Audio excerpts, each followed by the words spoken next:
Good evening, everyone. Welcome to Radio Dead Air Tech Q&A. You've got questions. We've got guesses. I'm Nash. I've been doing Radio Dead Air for ages. In addition to that, I'm also an IT professional. With me, as always, my producer, Mike Gehrman, who also works in IT. If you have tech questions for us, please, by all means, send those to requests at radiodeadair.com. We'll try and put those on for you. How you doing, Mike? Not too bad. I made myself a nice lunch today, and I only managed to burn myself once while making it, which is a new record. Yay. Turns out the pan gets really, really hot when you put it on a gas stove and then go, where was the thing? Okay, there you go.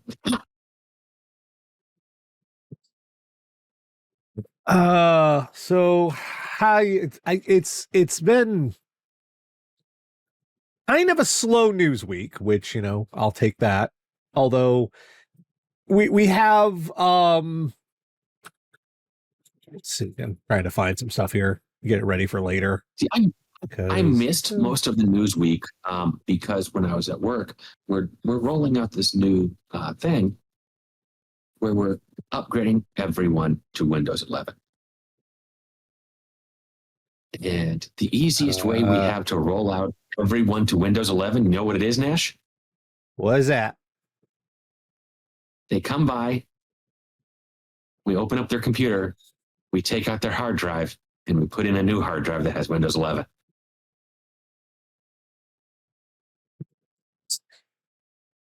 I mean, it's freaking huge. That does not surprise me in the slightest bit. Let's get to our news to start with. Follow-ups from last week, actually. Both of these first two news stories are follow-ups.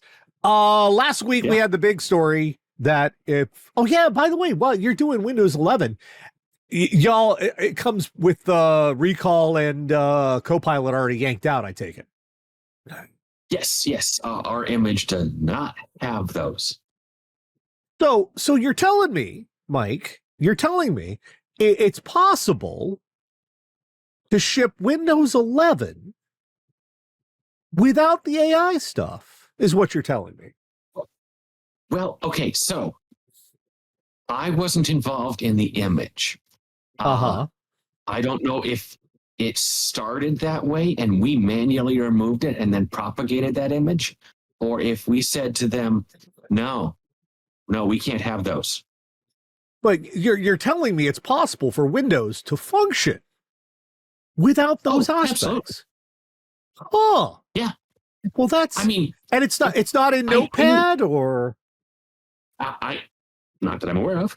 I know I've turned it off every way possible on this machine before we even started this at work. And it's not in Outlook or Word or anything like that. It's not in Excel.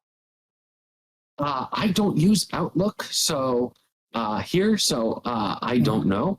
And the Office version I have here is Office 2016, which is before it goes to the 365 suite, which is loaded down with that crapola. So I feel like some of this is flying right over your head. I know you're indicating that Microsoft is saying, oh no, these things are mandatory. You can't take them out. And you're pointing out that, yes, no, we indeed can. I've purposely chosen not to use products that have them is where I'm going. Yeah. Well, speaking of other issues we talked about last week, after a certain security update, there were reports of Windows flat out ruining solid-state drives in people's systems, which would have the nasty side effect of blanking out data and other crap along with that. And there was back and forth. Was it the Windows patch? Was it the controller from Phison? Yeah. Was it the Windows patch plus the controller with Phison? A lot of buck passing going on, and now they're both going, no, it wasn't us.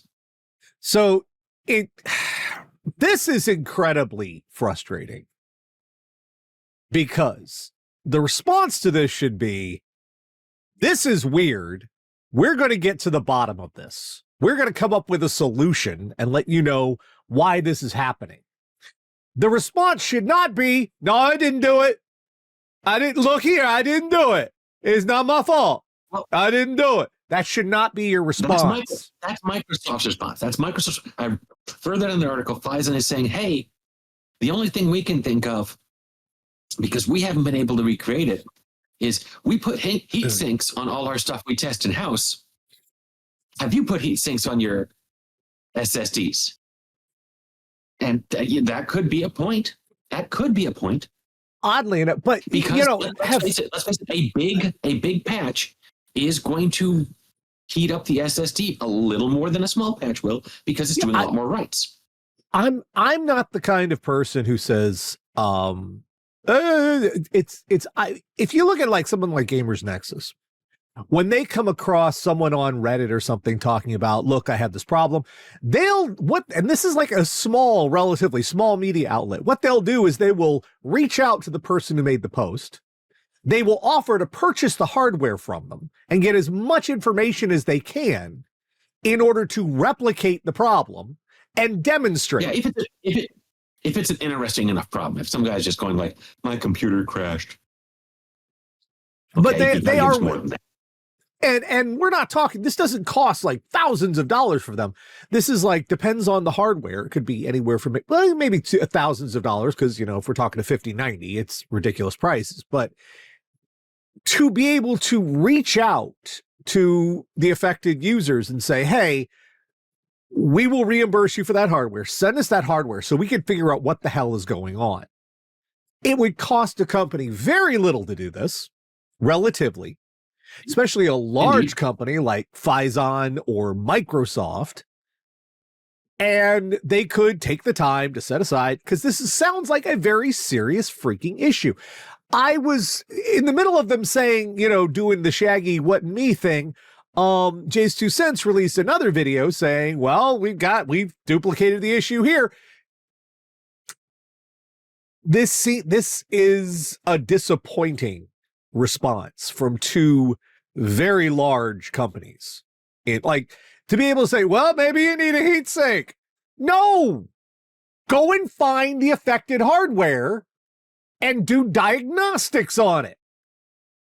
Come on. You don't just sort of like, well, I'm gonna sort of, no, we didn't do it. It's we smashed some things together, I guess. It's not us. But that's hard. Yeah, rare.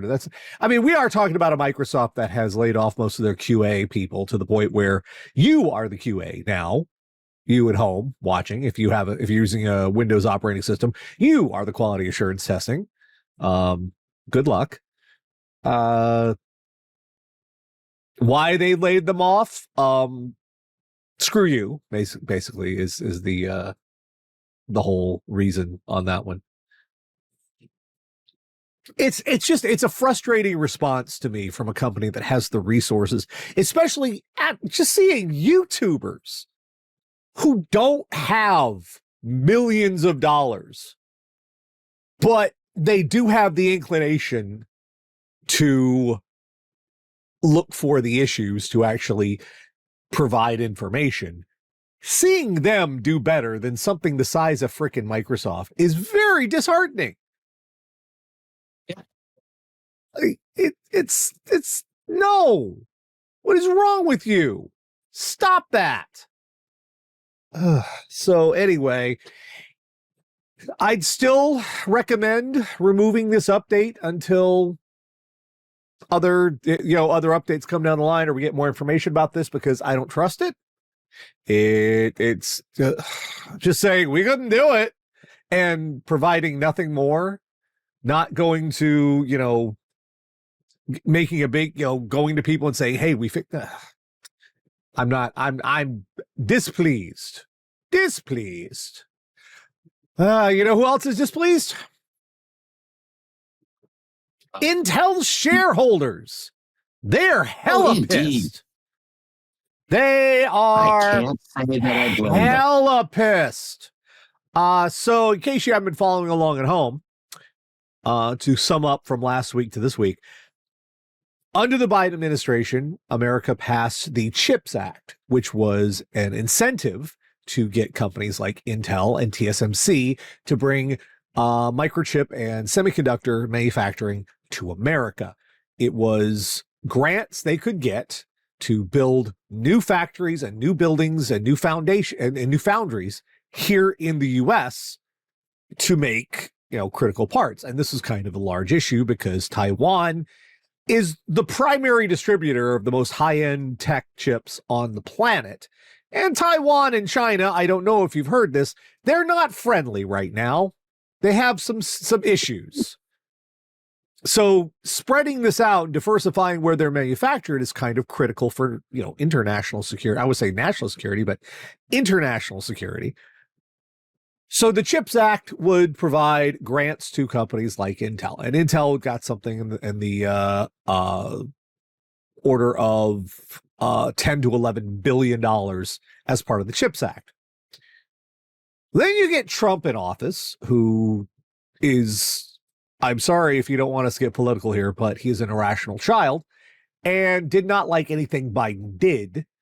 And you can, now I will say, we in America, we have made a bad policy of relying on private industry to cover us in things that are matter of public interest, like public security and public infrastructure. We quite often in America will grant telecom industries large amounts of money to build out their infrastructure, and then they don't build out their infrastructure. They just keep billions of dollars and they say, hey, we need more money to build out our infrastructure, so we give them more.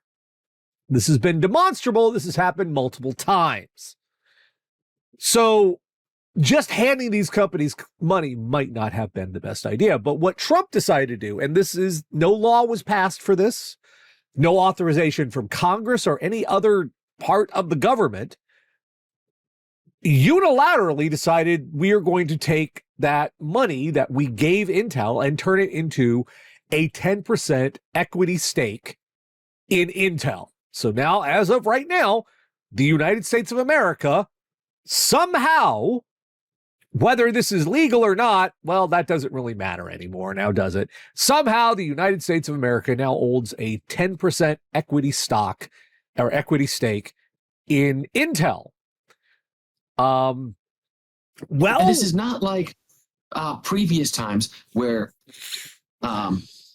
say there was a massive financial or economic or business crisis, and right, someone said, hey, the government needs to invest in this, otherwise this thing is going to fold. Intel was like, no, we just got a pretty decent investment from SoftBank. We don't need you to do this. Mm-hmm. And of course, there's two stories about this, which one is Trump's, they begged us to do this, and then apparently reality. Right.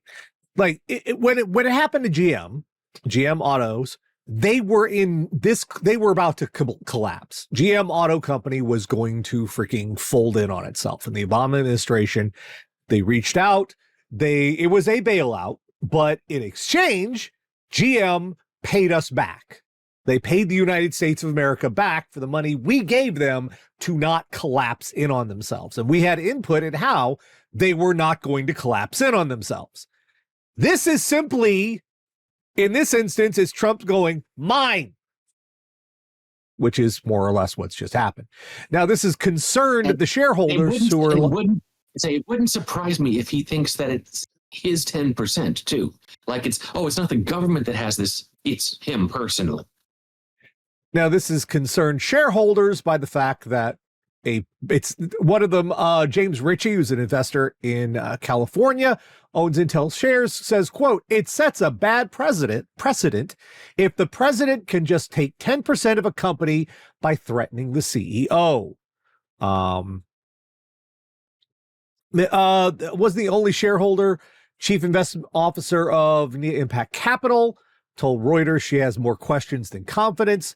Deal seems to blur some lines between where the government is and where the private sector is. Intel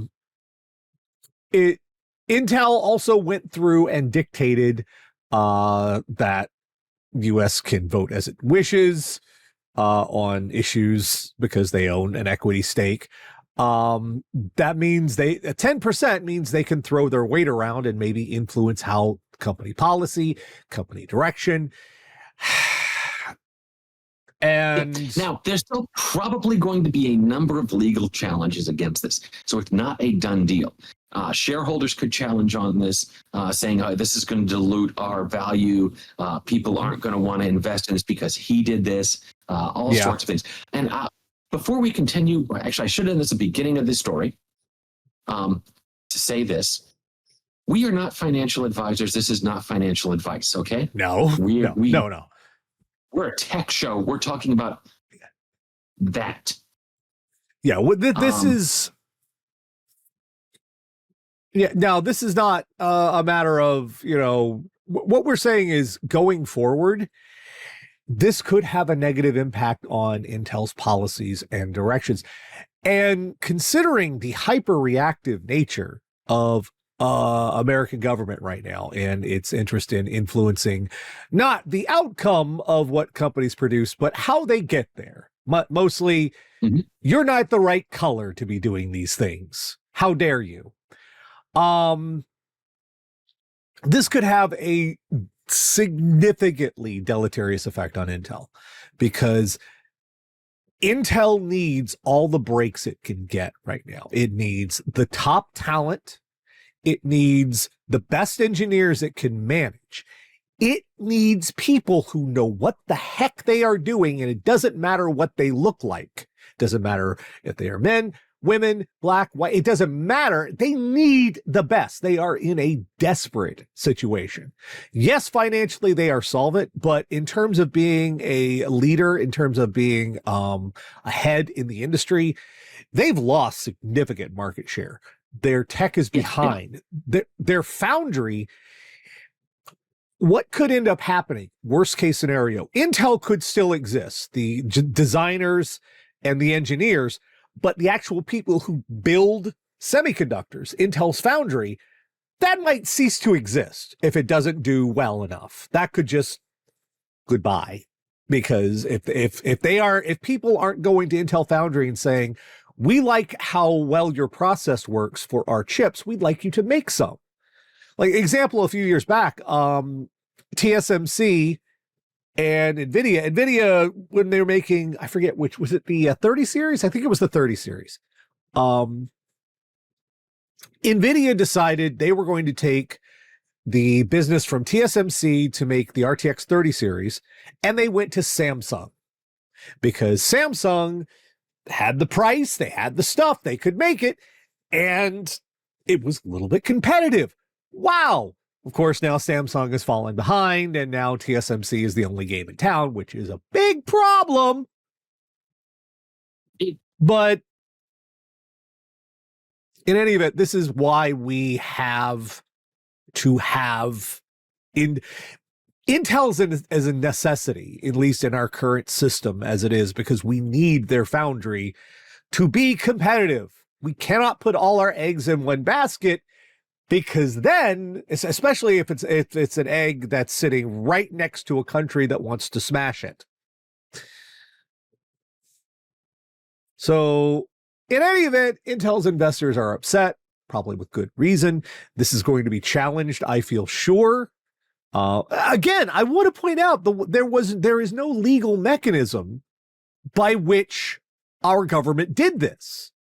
No law was passed. This was Trump saying, here's this money that we were going to give you because you applied for it through the CHIPS program. You got the grant. I'm assuming a law that was passed. And it says going, well, we're not going to give you the money unless you give us stock. And that is very, very iffy. It wasn't part of the CHIPS Act, which was the act by which Intel gets the grants. And whether you agree with it or not, there's no mechanism other than one dude saying, I want it. I'm not sure that's going to hold up, at least until it gets to the Supreme Court. And they'll be like, oh, yeah, you can do whatever you want. Anyway, let's get to something a little bit more closer to our wheelhouse. Last story this week. This is a little sad, and I'm pretty sure this is going to squeeze system builders a little more than they've already been squeezed. So it looks like for the longest time, AMD has provided very, very good coolers with their CPUs. Yeah. Not the best, but they were, not only were they functional. Well enough to do the job, and they looked okay.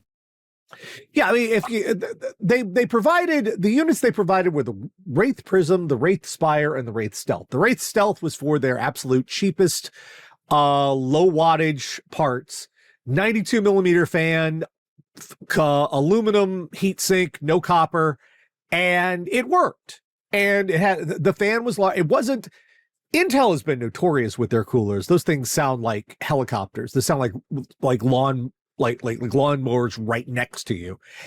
AMD's, if you crank them up all the way, they sound pretty bad, but they also have had a nice balance between temperature and performance. And even nicer, they have remained viable. You can use some of the ones from the old AM4 series all the way back to the first gen Ryzen. You can still use those on now on 7th and 9th gen Ryzen, depending on the size of the processor. And they're still perfectly compatible. Well, it looks like AMD is phasing them out based on SKUs and what's coming up down the line. It looks like the SR4 cooler is reaching end of life. That is the Wraith Prism, which is a hunk. That's a hunk of, that was a great cooler. All right. For the money, for giving it to you absolutely free, you got finned aluminum with 2 copper heat pipes running through it and a 92 millimeter fan on top with RGB. That was a lot to just give you with your CPU for free. And it was so good, you wouldn't need to go out and buy an aftermarket cooler. It would function just fine with what you had. Might be a little noisy. If you cranked it way up, probably not good for overclocking, but more than sufficient to run just about anything. Even the Spire, that's the middle unit you see there. The Spire is slightly bigger than the Stealth, but it had a nice big copper slug right in the middle to help with heat dissipation. A little bit taller, a little bit more aluminum in it. And again, good solid unit. Well, the Prism's getting phased out after August 1st, 2025. The Prism and the Spire will no longer be in production. The only thing that's going to be left is the Wraith Stealth. And that one there. Yeah. So this article is dated August 29th, 2025. Yeah. And it's saying after August 1st. I feel like if this should have been covered a month ago. We should have been talking about this last month. Well, apparently somebody didn't catch it until they started going through some of the paperwork and saw that they won't be made after August 1st. So these are officially out of production. What this means is from now on, the Wraith Stealth may be included with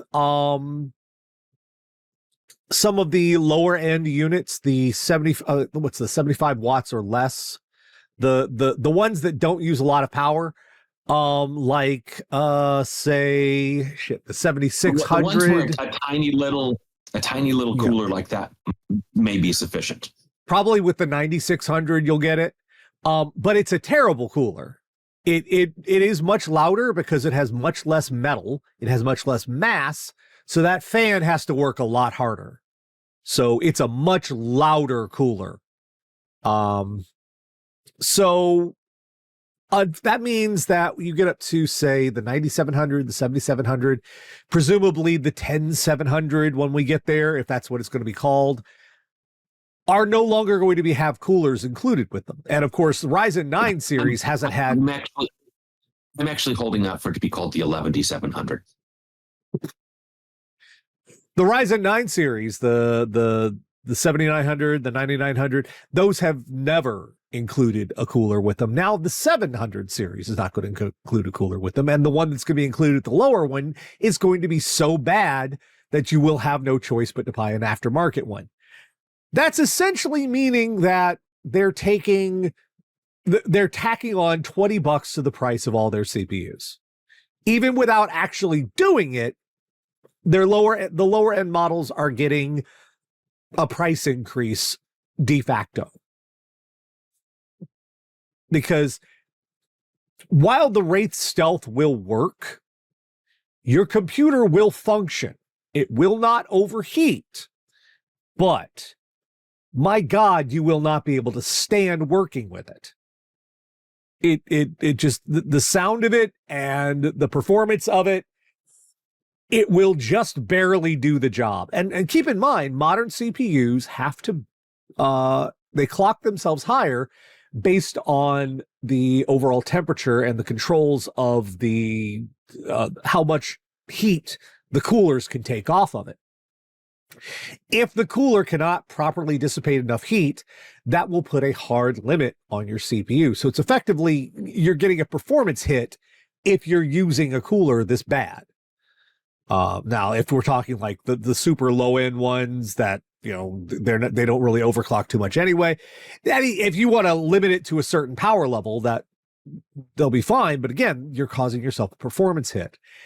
Pretty much, if you want to get decent performance out of these, you're going to need to spend at least $20 to $30 to get a decent aftermarket air cooler, which is adding $20 to $30 to the price of your purchase. And if you're a system builder on a hard budget, $20 to $30 is a lot.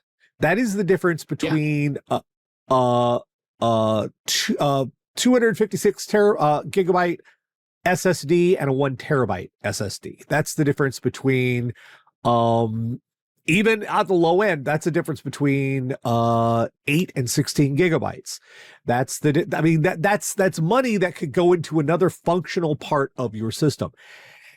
And the article speculates that this is because of tariffs, and it might very well be, because it's a cost-cutting measure is why they're doing it.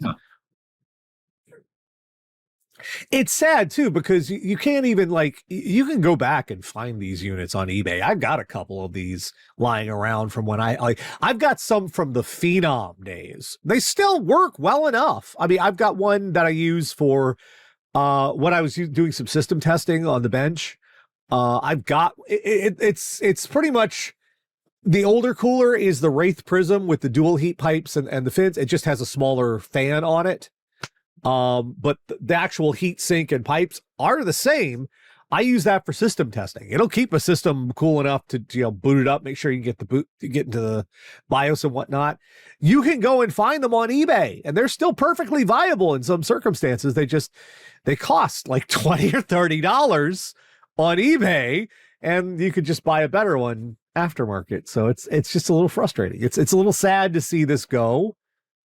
It's been one of the nicer things about AMD over the years. They have always included adequate cooling with their budget units. And now, well, this too must go, I'm sad to say. So, all right, that is the news for this week. Time to get into your questions. By the way, if you have them, you can send those to request@radiodeadair.com. Let's see. This is just a quick one from Vet Gaming. I did a little showing off my desk a while back, and the question is, what's the name of that device switch that I have on my desk? I've got a little switch here because I use two different headsets. When I'm talking on Skype, I have a little in-ear monitor that I use here. When I'm gaming, I have a full, and these both go to the same headset connection in the back of my system. What? Nash, we haven't used Skype in years. What, Discord, whatever, you know what the fuck I mean.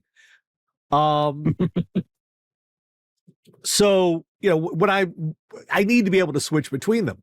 So what I did was I got a little switch long time ago. I've had this for ages, and it's a nice little one. Nothing really complicated. It's just, let's see, let me show it to you folks here.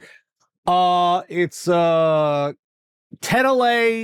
M1 2-in-1 out. It's so hard. It's so bad, the product names and whatnot. But essentially what it is, it's a little milled aluminum box, with a switch on one side, a little big red button on one side, And on the back of it is 3.5 millimeter jacks. One is the one that goes from the back of the computer, from the headphone jack. I put that into the out, and on either side, I have on either one of those is one of my headphones is plugged into it. On one side is the big one, on the other is the in-ear monitor, and I can just switch back between the two just by pressing that button, instead of having to unplug and replug stuff. I don't like, hi, buddy. You want to come up here? You can come up here if you want. I don't like unplugging and plugging devices back in on a constant basis, because that will, if you do it a lot, that will over time wear out the mechanism. There are only so many times mechanically you can plug in a headphone into a headphone jack before the headphone jack loses tension and stops working. This way, they stay plugged in. The tension doesn't give way. I don't have to worry about anything wearing out. Hi, pal. How you doing? Oh, he decided he needed attention. You need snugs. You need snugs. You're a giant child. You know that? You don't care in the slightest. Not a bit. So anyway, yeah, that's what I use. It's not real complicated. It's about as simple as you can get. It's just a little switch with two 3.5 millimeters attached to it. But it's built like a little tank, and it's going to hold up for ages. So I put a little bit of double-sided 3M tape underneath the desk, and I mounted it like that, and bada bing, bada boom. There you go. All right, let's get to the actual questions. Where is there you go. All right, we are going to start with, who is this? They didn't put their name at the bottom. They just leave their name at the top. Okay, here it is. Cernadrix Cellatrix writes in, says, hello, Nash, Mike, and Kitty. Longtime viewer here since 2007. Thank you for all the years of great videos. Appreciate that. I'm in a situation where I need to upgrade my C drive because of how small it is. I got a 256 gigabyte SSD back when they were still relatively new and barely have the space to do anything with it anymore. I want to upgrade it with it, but I've been dreading reinstalling my programs because of how many I have to go through. I can't remember if I need to reinstall things I put on other hard drives. I have a D&E drive as well. My question is, if I install a program like Steam and its games to my D drive, do I have to reinstall if I get a new C drive? Well, all right. Cernadrix, what you're going to do with this, the best way of doing this, and normally, depending on who you get it from, I think Samsung has a utility for this. I'm pretty sure Western Digital does. If it's your C drive, you will get access to some sort of cloning software when you get a new SSD. And what this will allow you to do, this will allow you to not only clone your drive to a new SSD, because you'll have to hook them both up at once, but it's not that difficult to do. You'll be able to clone the drive and also expand the partition that you cloned to work with the new larger drive. That way, you won't really need to reinstall anything. You'll just duplicate everything over, and as far as your computer is concerned, it's the same drive. Everything will be just like where you left it when you boot back up again. Now, if the issue is you want to move stuff, like you have stuff installed on a D drive, and say you want to put that back on the C drive, well, Steam is a fairly resilient platform these days. Not every program file can do this, but as far as Steam goes, you can physically move the folders to a new drive. Then you go into Steam and you point your Steam folder to the new folder location. And because Steam, correct me if I'm wrong here, Nash, Steam for its downloads, for its games that you download, rather, doesn't really use the registry per se. No. They kind of do, but for the itself. But it like I said, if you move it, it goes, oh, that's all here now. We're updating stuff. We're done updating. Here's your game. Steam, you usually they've got everything self-contained within their own Steam programs folder. Some stuff, depending on the age of it, does have to have hooks elsewhere, but Steam's been very good about keeping things self-contained. Other programs might not be as good about that. So if you want to move them from the D drive back to your new C drive, that might not work so well. Other times I've had experience, like recently I had some hard drive trouble myself. And when I put things back, I decided I pulled out Aliens Dark Descent the other day just to see if it was still working. It, for some reason, the system was like, no, I don't like that. I don't like that. I don't like, you moved it. I don't care. So then you'll have to go through and use Steam's validation. You'll have to validate the files in Steam. Sometimes that doesn't work and it needs to re-download stuff anyway. Do you need a second M.2 slot or can you use a USB adapter? Femboy Connoisseur, you can use a USB adapter. There are some relatively cheap. Good God, climb down from there. You are not a monkey. You are not a monkey. Get down. I have carpet on the walls to dampen reflections and to deal with reverb in here. And of course, they're like, ooh, jungle gym. Anyway, so what was I saying? Yeah, with there are very cheap USB adapters to allow you to plug in M.2 drives into your USB port. The only downside is, depending on the speed of the USB port, you are going to be limited compared to the speed of M.2. If you have an extra M.2 slot on your motherboard, and usually most of them these days have at least two. Older ones still only have one. If you have an extra slot, use the extra slot for the cloning, because that will be incredibly fast. If you have to go through USB, you're going to be taking a speed hit. NVMe hard drives are much faster than a USB interface.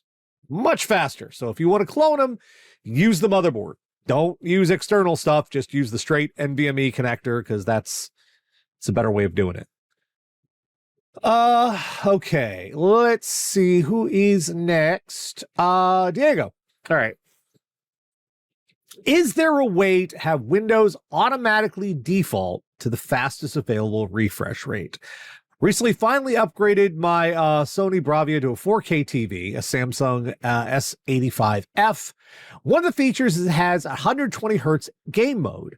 The problem is that whenever I try to turn it off to watch a movie, since movie mode is only 60 hertz, so I have to manually set the refresh rate on Windows. Otherwise, the connection breaks and I have to reset everything if I forget to do it beforehand. Anything would help, even if it's just a key of a shortcut. No, Diego, no. There's no button you can push to immediately switch refresh rates for your monitors. That's set in the display settings. Typically, Windows does not like you to mess with that.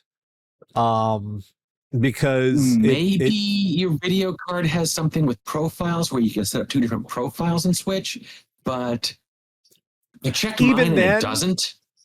Yeah, even then, when you switch refresh rates, you will notice your screen will blank out and come back.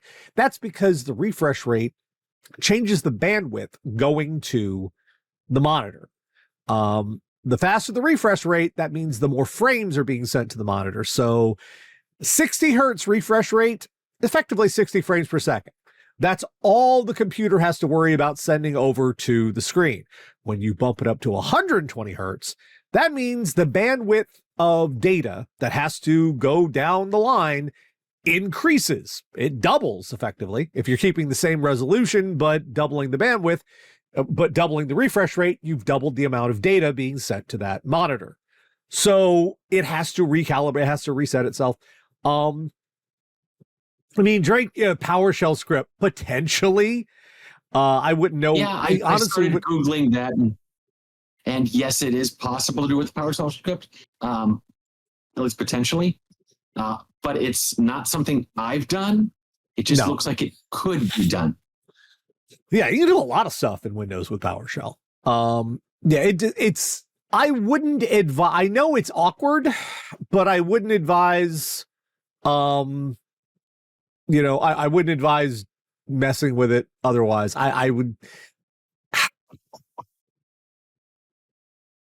Movie mode is only 60 hertz.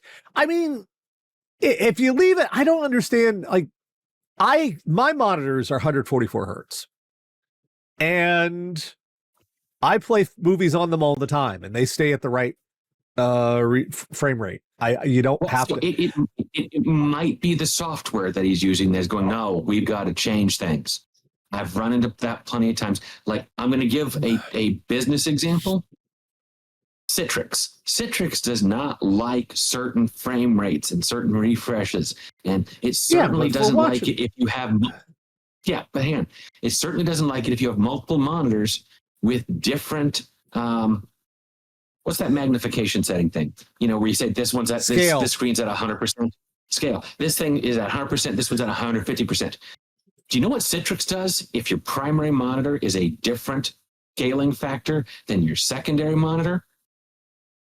It doesn't register the clicking that you are doing on the Citrix screen as to being actually the thing you are clicking on. So it wouldn't surprise me that some badly written media movie player software is. Well, then watch shit with VLC. Use VLC then. Use something else, because if your media player is screwing up because of the refresh rate, get a new media player. That's a bad media player.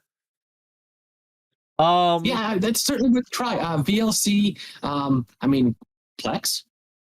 Plex doesn't change the refresh rate as far as I can tell. No, movie and game modes have different colors and brightness in most TVs.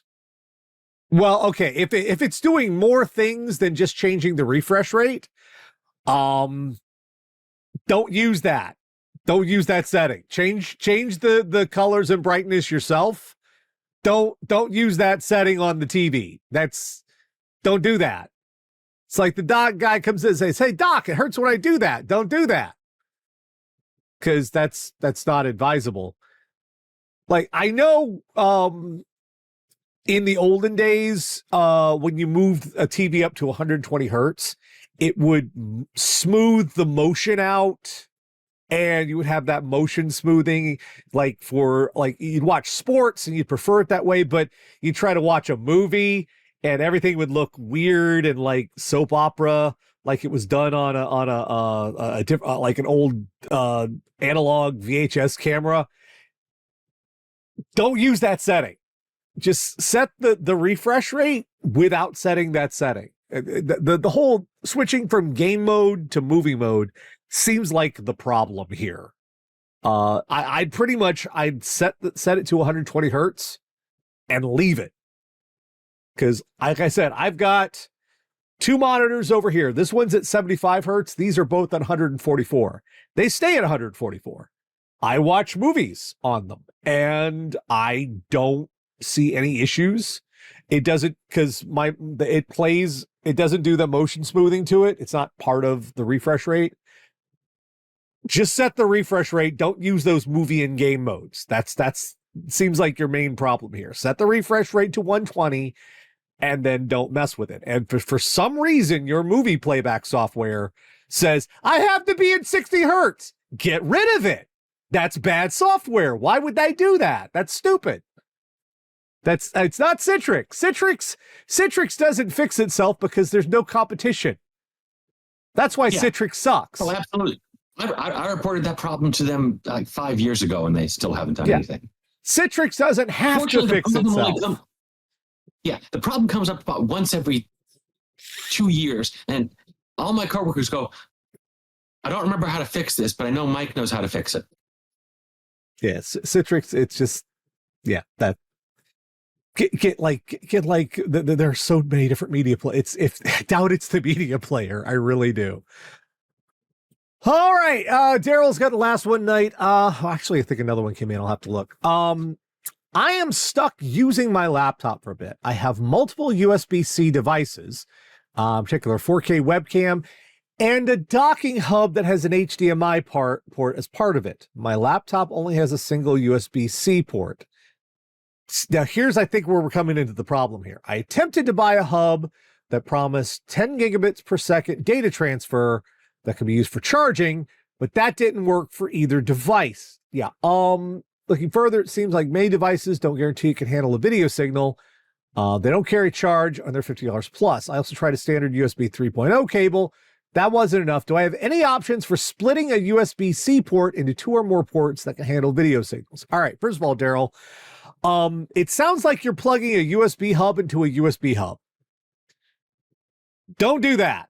That's not going to work. Because when we're talking about these levels of bandwidth, you're confusing it. So if that's what you're talking about, don't do that. If that's not what you're talking about, this is kind of a frustrating problem I've noticed as well, trying to find a USB device that will do multiple things.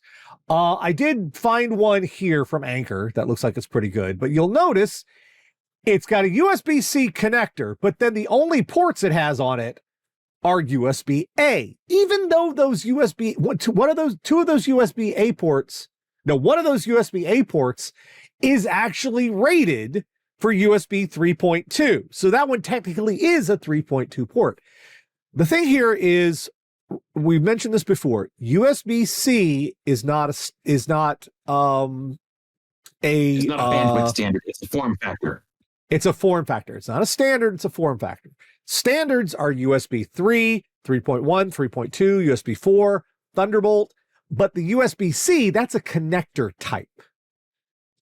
So you can, in theory, run USB-C, like USB 3.2 stuff over a USB-A connector if it's a proper cable. Now, I assume you tried to switch it to a different cable. I assume what you tried to do is you tried to do a USB C to A cable, only it was USB 3.0 and it didn't work. There is potentially a better solution for this. It's a little bit simpler, I guess you'd say. It's one of these. A USB-C to USB-A adapter. What you do is the back of it's got a USB-C port and it connects into a USB-A port. And it's USB-C 3.2. Oh, I got to put it on screen there. There it is. It's USB-C 3.2. So it will take a USB-C connector that's USB 3.2 and turn it into a USB-A connector that's 3.2. I've got a drawer full of these at work. Well, not a drawer full, because that'd be a ton of them. True, but you have to make sure you've got the right rating on it, because there are different ratings on these. There's 3.0, there's 3.1, there's 3.2. So you are going to have to make sure whichever one you get is 3.2. But effectively, it will flip whichever USB-C port is, whichever port on that connector you have that is 10 gigabits per second. That's what you want to use this on. I don't know why they have connect. Like I even saw this. This is a pretty nice one, relatively, from Anchor, and it's only like $24. But it doesn't. The only USB-C port on it is power delivery input, which means it'll let you charge through it, but that's not a data port. You can't send it. That's not connected to data. All it takes is power. And it's got a pair of HDMI ports on it. And it's got those 4 USB ports, but it doesn't have a C. I don't know why they're built like this. It's just, well, you said it had 2 HDMIs? Yes, I suspect that's why it doesn't do USB-C other than power. But that USB-A port is a USB-C. That's a USB. That USB-A port is 3.2. That's 10 gigabits per second. That's the correct rating for it. That port could be a USB-C port. Then my guess is whatever chip they have inside that thing can't handle it. Can't handle a port? Remember, we're talking a form factor, not a standard. They just decided not to put a USB-C on there. They put a USB-A instead. There's no reason why it can't be a USB-C. It's the same standard. It's just a different connector. There's no reason why that one at the very end, that's 10 gigabits per second, that can't be USB-C. It's frustrating. I don't know why they're doing it. Those others, yeah, those are USB 2.0 ports. Those are 480 megabit per second. That's the max. Those are USB 2.0. Keep those as USB-A. That makes sense. This one, make it a C. Why? I don't know. It's frustrating. Regardless, the best solution for what you're talking about to try, because it's relatively cheap. You can get these for like $6-7. Get one of these adapters and use that in the A port. And you won't have to use a different, you can just use the USB-C cable for your,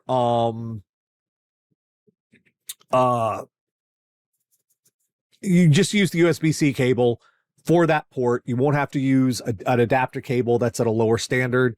You'll get the full bit rate. Should get the full bit rate. That's the best I can say, because these little docking adapters and port multipliers and laptop dock kind of things, I trust Anchor because I think it's a good name. So if you're looking for one to get, Anchor, they make reliable hardware, and they're a company that you can actually contact and they have support. So, but yeah, I don't know why it's hard to find one with a USB-C port or whatnot. So in any event, that's the best. Using that little adapter is the best solution. It will work. It should give you the full 10 gigabit per second throughput. All right, last one tonight. I think we got one more question. Let me see. All right, this is from Blake. For about a week now, I've been getting logged out of several sites and accounts on my iPhone, including one app. This happens at least once a day in the same places.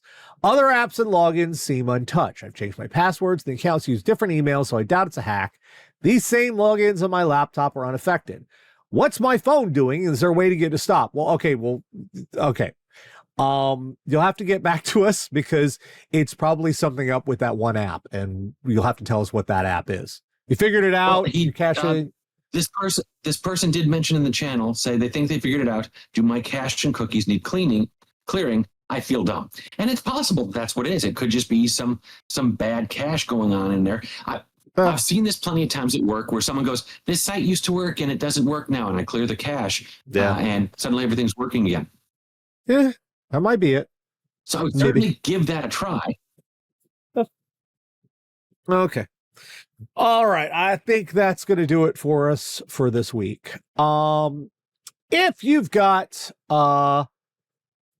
tech questions for me and Mike, you send those to requests at radio.air.com or leave those in the comments of the YouTube. And we'll get to you next week. I'll be back on Saturday at 9 p.m. Eastern as usual. Meanwhile, we'll see you next time, folks. Take care.